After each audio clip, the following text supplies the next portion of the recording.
Ito naman yung house turnover for our Erin model here in the valley. So this is again a single detached house for sale. So kapag single detached, lahat ng sides mo may lupa. Ayan. So yung property nakatayo dun sa gitna ng lote mo. So you have a space here. Check natin hanggang sa likod. So kapag sinabing house turnover, gantong-ganto siya. Ito turnover nung developer. So meron kang space dito sa likod. Pero yung turnover, hindi kasama tong garden Pero yung house, gantong-ganto yung itsura. So 98 square meter yung floor area niya. Then itatayo siya with a minimum lot area of 162 square meter. So yan, gantong-ganto yung house kapag tinurn over niya sa buyer. O di ba maliwanag siya? Ang laki kasi ng windows. May sliding door ka pa.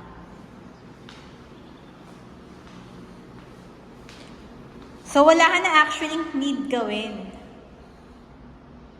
Kailangan mo na lang mamili ng bagong furnitures para sa iyong bagong bahay. So ito ang iyong kitchen and your common CR. This is a maid's room. Pero kung wala ka namang maid sa bahay, yan, bahala ka na kung ano yung gusto mo ilagay dyan. So, tignan natin yung taas.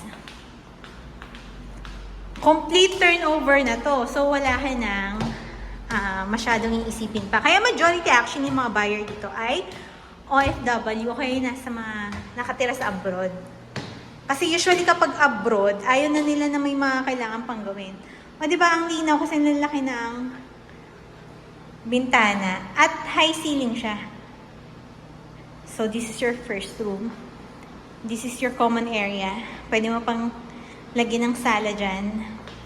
Game room or an office. And this is your second room. Yan, may CR ka sa taas and your master bedroom. So for the sample computation, just message me.